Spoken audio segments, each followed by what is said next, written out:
अभी हम आ पहुंचे हैं राजनीति की हवा चेक करने सारण जिला के मढ़ौरा विधानसभा क्षेत्र में। और हमारे साथ हैं शंभू प्रसाद सिंह जी, जो जनता पार्टी के प्रत्याशी हैं। सर, बहुत बहुत स्वागत है आपका। जी जी, आपका भी। तो सर, क्या हवा लग रहा है आपको? आपके क्षेत्र में कैसा स्थिति चल रहा है? अब तो एक फेज का वोटिंग भी हो चुका है। 3 तारीख को दूसरी बार वोट देने जाएंगे लोग, तो अभी क्या माहौल है? पूरे बिहार के स्तर पर तो हम कुछ नहीं बता सकते हैं, लेकिन मढ़ौरा के स्तर पर जो स्थिति है कि यहाँ स्थिति बिल्कुल अस्पष्ट है। यहाँ कहा नहीं जा सकता है कि कौन जीतेगा कौन हारेगा। अभी यहाँ बिल्कुल अस्पष्ट स्थिति है। यहाँ बहुकोणीय संघर्ष की संभावना है। तो सर, जहाँ दूसरी पार्टियों के इतने बड़े बड़े दावे हो रहे हैं, वहाँ अपने आप को कहाँ पाते हैं लोग? कैसे आकर्षित हो रहे होंगे जनता पार्टी की ओर? जी जी, मैं 1974 जेपी आंदोलन का एक सजग सिपाही के रूप में रहा हूँ। आज भी हम समाज में काफ़ी सक्रिय, हर क्षेत्रों में काफ़ी हमारी सक्रिय भूमिका रहती है। हम 1980 में पहला चुनाव लड़े थे विधानसभा का, उसके बाद से लड़ने का मौका नहीं मिला, चुनाव लड़े भी नहीं। अब की बार परिस्थिति वैसी बनी कि चुनाव लड़ने का मेरा योजना भी नहीं था, लेकिन मढ़ौरा का जो सिलसिला है, जो लूट का जो संस्कृति हावी है पूरे बिहार पर, मढ़ौरा ही नहीं पूरे बिहार पर, लोकतंत्र पर जो धनतंत्र हावी होते जा रहा है, तो हम सोचे कि यार हम लोग जेपी के लोग हैं, अगर यही स्थिति अगर बनी रही और हम लोग चुप रहेंगे तो फिर मेरा जीना बेकार है। हम कहे कि हम लोग वैसे किसी नौजवान को पैदा करें जो यहाँ विकल्प दे। अगर कोई वैसा नहीं होता है तब की स्थिति में मैं स्वयं चुनाव लड़ूंगा, और उसी कड़ी में हम उम्मीदवार हुए हैं और चुनाव लड़ रहे हैं। हमको व्यापक स्तर पर, मतलब सभी वर्गों का समर्थन हमको मिल रहा है। तो सर, आपके क्षेत्र में आपके हिसाब से कौन सारे ऐसे काम जो हैं अभी बाकी रह गए हैं, जिनको करना जरूरी था और बाकी पार्टियों ने नहीं किया उसे, जो आप करेंगे? अभी तो सबसे बड़ा चीज़ मढ़ौरा का, एशिया महादेश का सबसे बड़ा औद्योगिक नगरी था मढ़ौरा, और हमारे ही नेताओं के शासन में, हम चूँकि जेपी आंदोलन के लोग हैं, लालू जी, नीतीश जी हमारे आंदोलन के एक हमसे थोड़ा सा सीनियर लोग था, इन्हीं लोगों के शासन में यह मढ़ौरा का औद्योगिक नगरी उजरा है।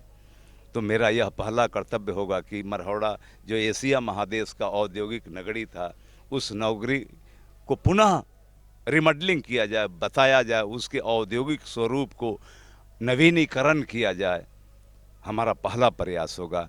और मढ़ौरा की जो स्थिति है वह अत्यंत खराब है। यहाँ के सड़कों के निर्माण से लेके जो व्यवस्था है बिल्कुल चरमरा गया है। कोई व्यवस्था, बिहार सरकार का जो मुख्यमंत्री का जो 7 निश्चय योजना है, यहाँ बिल्कुल फ्लैप है। हम समझते किसी भी ग्राम पंचायत में आप जाइए, सबसे उनकी महत्वाकांक्षी योजना नल जल योजना है। कहीं नल जल योजना समय पर पानी नहीं देता है, कहीं भी अगर देता भी है तो कहीं पाइप, कहीं नल फटा हुआ है, कहीं पानी बिल्कुल अव्यवस्थित, बिना माई बाप का सारा योजना बना हुआ है। और सड़कों के निर्माण में जो लूट है उसका तो पूछना ही नहीं है। अभी राजीव प्रताप रूढ़ी के सहयोग से हम समझते हैं कि मढ़ौरा विधानसभा में जितने सड़कों के निर्माण की स्वीकृति मिली है, अगर उसका मूल्यांकन करिए और उसके काम का गुणवत्ता का जांच करिए तो ये तमाम इंजीनियर और ठेकेदारी सब जेल चला जाएगा। काम सड़कों का सबसे घटिया किस्म का अगर कहीं निर्माण है, चूँकि विधायक यहाँ स्वयं ठेकेदार है। सर, जेपी आंदोलन के लालू जी भी रहे हैं और नीतीश जी भी रहे हैं, और दोनों का 15-15 साल तो करीब राज्य रहा ही है बिहार में। तो आप तो उसी आंदोलन के एक उपज हैं। तो आपके हिसाब से इन दोनों में क्या अंतर है? क्या मतलब आप देखते हैं इन दोनों को? अभी आज हम 6 नुक्कड़ सभाओं में से अभी यहाँ हम आए हैं। 6 नुक्कड़ सभाओं में हम 30 बरस हम अपने नेताओं के शासन का चर्चा हम किए हैं कि इन नेताओं को बिहार के गरीब जनता से वोट मांगने का कोई नैतिक अधिकार नहीं है। इन्होंने गरीबों के वोट पर, समाज के पिछड़े वर्ग के लोगों के वोट पर 15 बरस लालू जी और 15 बरस नीतीश कुमार ने राज किया है, लेकिन इन लोगों ने गरीबों के मरहम घाव पर मरहम लगाने का काम नहीं किया है, उस पर नमक छिड़कने का। आप किसी भी दलित बस्ती में चले जाइए, किसी भी अति पिछड़े लोगों के बस्ती में चले जाइए, तो आज भी 30 बरस के शासन में कोई परिवर्तन आपको नहीं मिलेगा। भारत सरकार का जो योजना है उसका लाभ मिला है गरीब लोगों को, प्रधानमंत्री सड़क निर्माण योजना के तहत सड़क बना, लेकिन इन विधायकों का जो ठेकेदारी है वो बिल्कुल निर्माण घटिया किस्म का है, इसलिए टूटा फूटा आज भी जीर्ण शीर्ण अवस्था में, नया बना लेकिन जीर्ण शीर्ण अवस्था में है। नीतीश जी का कहना है कि हमने अपने शासनकाल में भाई रोड इतना चमका दिया कि गांव तक आप पहुंच सकते हैं, नल लगवा दिया, बहुत सारे चीज़ें ऐसे की जो लोग सोच भी नहीं सकते थे। और इस बार भी जब वो चुनाव लड़ रहे हैं तो ये सारे वादे कर रहे हैं कि भाई जो बच गया है रोड वो बनवाएंगे, हम पुल बनवाएंगे। आपको क्या लगता है ये सारे इंफ्रास्ट्रक्चर के होने से बिहार की तरक्की? इन लोगों को वोट मांगने का जनता से कोई अधिकार, यहाँ की जनता भूखी है, नंगी है, अब अनपढ़ है, गंवार है, ये लोग यही करने का काम किया है साजिश के तहत कि यहाँ के लोगों को जो शुभ मुख्य चीज़ है एजुकेशन, उसको चौपट कर दिया कि पढ़ेगा लिखेगा लोग तो चतुर बनेगा। सर स्कूल तो बहुत, उनका तो बहुत सा। बाबू ये बीजेपी यूनिवर्सिटी में हम बीसी के यहाँ एक दिन रजिस्ट्रार के यहाँ गए थे, हमारा एगो भतीजा का कभी एक डिग्री कॉलेज नहीं। रजिस्ट्रार के यहाँ, तो रजिस्ट्रार का बताया भतीजा का माइग्रेशन इंजीनियरिंग में जयपुर उसका एडमिशन कराना, तो रजिस्ट्रार कहता है यहाँ पढ़ाई के लिए बच्चा नहीं पढ़ता है, यहाँ केवल डिग्री के लिए पढ़ता है। रजिस्ट्रार का भाता है यहाँ, मतलब ये दोनों ने मिलकर बिहार के गरीबों के साथ बहुत ही बड़ा अन्याय किया है। गरीब को वोट बिल्कुल नहीं देना चाहिए, नीतीश कुमार हो चाहे लालू यादव हो। अगर ये गरीबों में मतलब नासमझी है, लाचारी है कि आज साड़ी पर, धोती पर, रुपया पर वो अपना वोट बेच देता है, दारू पर। आज चले जाइए, हम जाते हैं गरीब लोगों के बस्ती में तो पर्चे खाली दिला से ना हुई, यही स्थिति है। वो उसका जमीर मर चुका है, उसके यहाँ सोचने की शक्ति नहीं है। नीतीश कुमार तो यही किया है, अपने दारू बंद हो गया लेकिन दारू कहीं बंद नहीं है, सभी जगह आप रोड पर देखिए दारू पी के घूमते हुए लोग नजर आएंगे। तो नीतीश कुमार को चुल्लू भर पानी में डूब मरना चाहिए कि मुख्यमंत्री रहते हुए भी सारा योजना उनका फ्लैप हो रहा है। आप जयप्रकाश के लोग हैं, जयप्रकाश जी के लोग हैं, कथनी करने में कोई सामंजस्य नहीं, कहिए तो धरातल पर उसको उतारने का काम करिए, लेकिन धरातल पर हमको लगता है कि नहीं है। कागी अभी जितना अभी हम देख रहे हैं उनके कार्यालयों का जो सिस्टम है अभी चुनावी कार्यालय का, हमको लगता है कितना रुपया ये खर्चा करेगा, ये कौन सी समाजवादी नेता है। मतलब हम लोगों के साथ हम पहले देखे थे नीतीश कुमार को, लेकिन आज वही नीतीश कुमार किस तरह से बदले हुए हैं। चुनाव में इतना धन खर्चा करके बताइए ये लोग कौन लोकतंत्र बनाएगा, कौन लोकतंत्र स्थापित करेगा। इतना रुपया धन खर्चा होगा, कहाँ से आएगा? कहीं ना कहीं ठेकेदारे ना देगा, कोई ना कोई व्यवसायी ना देगा। तो सर ये चलिए, ये तो नीतीश जी की बात हो गई, लेकिन जो लालू जी के युवराज खड़े हैं अभी, अगर मान लीजिए उनको बहुमत मिलता है, आपको क्या लगता है उनके ने? हम तो पहले ही बोले कि मतलब जो स्वयं अज्ञानी है वो क्या ज्ञान की बात करेगा। इसलिए हम अभी यहाँ लालू जी और नीतीश जी की बात है, वहाँ ऐसे लोगों की बात करना मेरे जुबान से शोभा नहीं देता है। इसलिए तेजस्वी उसमें बहुत पीछे हैं, नीतीश कुमार में और तेजस्वी में, लालू यादव और तेजस्वी में कोई तुलना ही नहीं है। अब रही सवाल कि लालू जी के नाम पर ही हमारे मतलब मोहरा बने हुए हैं, लोग यहाँ का सपोर्ट कर रहा है, वो अलग बात है।